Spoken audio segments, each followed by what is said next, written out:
Bismillahirrahmanirrahim. Assalamualaikum warahmatullahi wabarakatuh. Saudara mahasiswa filsafat pendidikan Islam dimanapun Anda berada, pagi ini kita akan bertemu untuk pertama kali tentang pengertian filsafat pendidikan Islam. Banyak orang yang merasa sulit dalam memahami filsafat. Apakah benar filsafat itu sulit? Dapat juga dikatakan seperti itu. Apakah benar filsafat itu sebenarnya jalan kemudahan untuk memahami semua ilmu? Dapat juga dikatakan sebenarnya seperti itu. Sebelum kita melangkah pada pembahasan kuliah filsafat ini lebih jauh, terlebih dahulu kita hari ini akan dudukkan terlebih dahulu apa itu filsafat, apakah itu pengertian filsafat pendidikan dan pengertian filsafat pendidikan Islam. Saudara, filsafat secara bahasa terambil dari bahasa Yunani yang terdiri dari dua suku kata. Pertama, kata philo yang berarti cinta. Kedua, kata sophia yang bermakna kebijaksanaan, hikmah, dan pengetahuan. Jadi, secara sederhana, filsafat menurut bahasa dapat dimaknakan sebagai cinta kebijaksanaan atau cinta pengetahuan yang benar. Baik, dengan pengertian menurut bahasa ini kita dapat berpijak untuk menyusun pengertian menurut istilah. Menurut saya, pengertian filsafat menurut istilah, filsafat adalah pemikiran yang mendalam, mendasar, menyeluruh, dan sistematis tentang bagaimana sesuatu dapat berjalan menurut semestinya. Pemikiran yang mendalam, mendasar, menyeluruh, dan sistematis tentang bagaimana sesuatu dapat berjalan menurut semestinya. Mudah bukan? Pengertian ini singkat, lagi mudah untuk diingat. Saudara, bagaimana dengan pengertian pendidikan, filsafat pendidikan? Kita dapat berpijak dari pengertian filsafat tadi untuk kemudian kita masukkan ke dalam pengertian filsafat pendidikan. Filsafat pendidikan adalah pemikiran yang mendalam, mendasar, menyeluruh, dan sistematis tentang bagaimana, kalau tadi tentang bagaimana sesuatu, sekarang kita masukkan kata pendidikan, tentang bagaimana pendidikan dapat berjalan menurut semestinya. Saya ulang, pemikiran yang mendalam, mendasar, menyeluruh, dan sistematis tentang bagaimana pendidikan dapat berjalan menurut semestinya. Kemudian sekarang kita akan memahami apa itu pengertian filsafat pendidikan Islam. Filsafat pendidikan Islam adalah pemikiran yang mendalam, mendasar, menyeluruh, dan sistematis tentang bagaimana pendidikan Islam dapat berjalan menurut semestinya. Baik, saya ulang sekali lagi.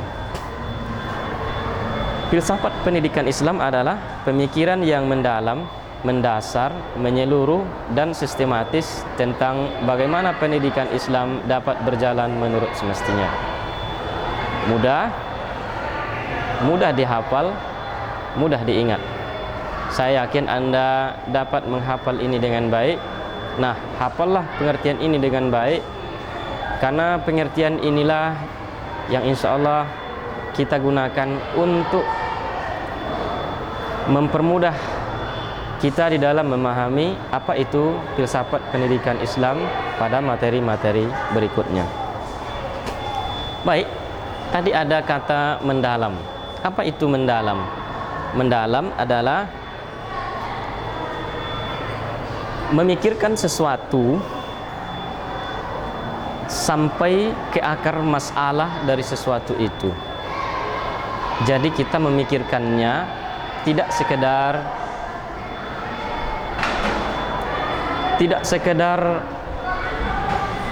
apa yang disebut dengan sampai ke kulitnya. Dalam kalimat para filsuf itu memikirkan sesuatu itu sampai ke akar masalahnya. Bukan seperti kita melihat misalnya sebatang pohon. Kalau kita melihat pohon itu dari jauh, tentu kita tidak akan dapat melihat sebenarnya apakah pohon itu. Bisa jadi daunnya samar-samar atau buahnya tidak jelas. Lalu kita perdekat sampai melihat dahannya. Belum juga tentu kita dapat melihat rantingnya semua. Tetapi melihat keutuhan pohon itu mulai dari pucuk, seluruh cabang-cabangnya, daunnya, buahnya, bahkan sampai tercerabut akar-akarnya. Dalam memikirkan sesuatu, kita mesti sampai kepada hakikat sebenarnya yang dipikirkan itu. Ini yang dimaksud dengan pemikiran yang mendalam. Lalu apa itu yang dimaksud dengan mendasar? Mendasar, saudara, bahwa kita memikirkan sesuatu itu didasarkan atas landasan argumen yang logis. Didasarkan atas dasar argumen yang logis sesuai dengan landasan kependidikan Islam, yakni Al-Quran dan hadis. Tidak satupun seluk-beluk pendidikan Islam itu yang dibolehkan melenceng dari landasan-landasan ini. Maka di dalam merancang atau memikirkan seluk-beluk yang berkaitan dengan pendidikan, mestilah sesuai atas dasar argumen yang logis dan sesuai pula dengan landasan kependidikan Islam. Apa itu yang dimaksud dengan menyeluruh? Yakni memikirkan seluk-beluk segala sesuatu. Kalau tadi memikirkan mendalam, memikirkan seluk-beluk segala sesuatu sampai ke akar masalah. Kalau itu mendasar, memikirkan seluk-beluk segala sesuatu atas dasar argumen yang logis sesuai dengan landasan kependidikan Islam, yakni Al-Quran dan hadis. Nah, sekarang apa itu yang dimaksud dengan menyeluruh? Menyeluruh memikirkan segala seluk-beluk sesuatu secara komprehensif, secara utuh, tidak sebagian-sebagian. Saudara, lalu apa yang dimaksud dengan sistematis? Sistematis memikirkan seluk-beluk sesuatu, segala sesuatu itu mulai dari awal, ya, mulai dari awal hingga akhir, awal, proses, dan akhir dari segala sesuatu itu. Sekarang bagaimana kata-kata mendalam, mendasar, menyeluruh, dan sistematis ini kita masukkan ke dalam filsafat, dalam pengertian filsafat pendidikan Islam. Tadi kita sudah mengenal filsafat pendidikan Islam itu adalah pemikiran yang mendalam, mendasar, menyeluruh, dan sistematis tentang bagaimana pendidikan Islam itu dapat berjalan menurut semestinya. Artinya apa?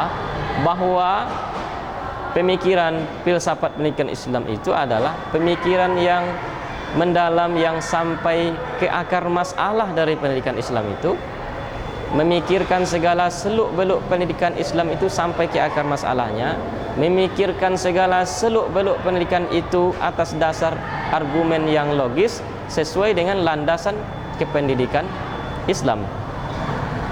Nah, begitu pula memikirkan pemikiran pendidikan Islam itu bersifat menyeluruh, mulai dari awal proses dan akhir atau output atau keluaran dari pendidikan Islam itu mesti sejalan dengan nilai-nilai Islam, serta mesti sistematis. sistematis, runut dari awal hingga akhir. Mungkin kalau kita beri contoh, mulai dari perekrutan tenaga pengajar, tenaga akademis, tenaga kerja yang bersifat rumah tangga, termasuk juga mahasiswa, bagaimana sistem perekrutannya, mulai dari awal sampai akhir, itu mesti semua sejalan dengan apa yang dikehendaki oleh Islam itu. Dalam pendidikan ini kita misalnya ada perangkat lunak seperti buku-buku, seperti kurikulum, seperti panduan, seperti SAP, dan perencanaan-perencanaan belajar.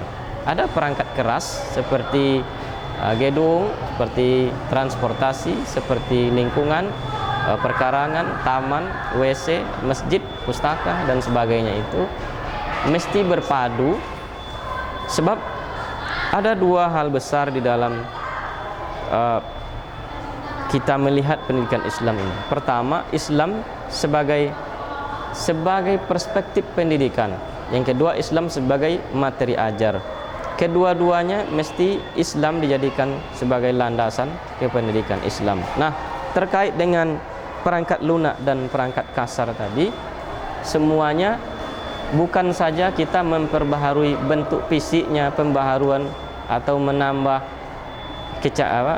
meningkatkan kecanggihannya, kita memakai bangunan-bangunan yang bagus, kita mempersiapkan media-media yang bagus. Tidak sekedar itu, lebih dari sekedar itu adalah bagaimana kita mengislamisasi modernitas yang ada, peralatan-peralatan yang ada, sehingga kita dapat mengatakan bahwa suatu lembaga pendidikan Islam itu disebut sebagai sejatinya pendidikan Islam. Saudara, pemikiran filsafat ini sebenarnya mudah bila Anda memahami pengertian-pengertian tadi.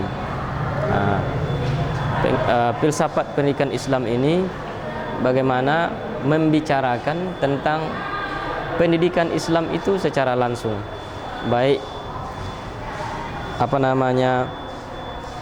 yang berkaitan dengan awal proses maupun akhirnya. Mudah-mudahan pengertian ini dapat menghantarkan saudara untuk memahami lebih lanjut daripada materi kita hari ini. Selanjutnya, apa ruang lingkup daripada filsafat tersebut? Ruang lingkup dari filsafat pendidikan Islam. Pertama, ada namanya ontologi pendidikan Islam.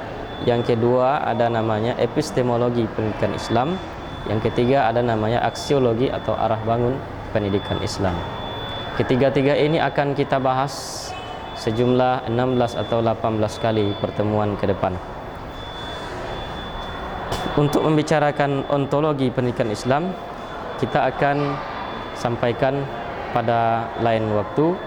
Berikut juga tentang epistemologi, dan berikutnya akan kita selingi dengan apa saja pendapat para pakar pendidikan Islam atau pendapat para ulama-ulama terdahulu yang telah melahirkan banyak karya menyangkut hal epistemologi yang telah mereka susun, sehingga pemikiran-pemikiran khazanah keislaman tersebut dapat memperkaya pendidikan Islam di masa yang akan datang. Untuk hari ini saya rasa cukup. Esok kita akan masuk lagi pada pembahasan ontologi pendidikan Islam. Terima kasih. Jangan lupa Anda bahwa filsafat pendidikan Islam adalah pemikiran yang mendalam, mendasar, menyeluruh, menyeluruh dan sistematis tentang bagaimana pendidikan Islam itu dapat berjalan menurut semestinya. Pengertian ini sederhana, simpel, tapi mudah diingat. Dengan pengertian ini kita akan dapat jadikan ia sebagai pisau analisis untuk mengetahui filsafat pendidikan Islam ini selanjutnya. Saudara, saya sedikit tambahkan, kalau kita sebut mendalam, sampai ke akar masalahnya. Banyak sekali masalah-masalah yang ada pada pendidikan Islam itu. Apakah terkait dengan biaya, orientasi, dan nuansa yang dijalankan pada pendidikan Islam itu. Begitu juga mendasar, sejauh mana landasan kependidikan Islam telah dapat digunakan dan telah dapat menjadi ruh dari seluruh pendidikan Islam. Kenyataan sekarang masih banyak materi-materi ajar yang sepertinya terlepas dari ruh landasan keislaman tersebut. Tidak di sini tempatnya saya membahas perkara ini, nanti akan kita bahas pada pembahasan-pembahasan selanjutnya. Berikut yang disebut dengan menyeluruh.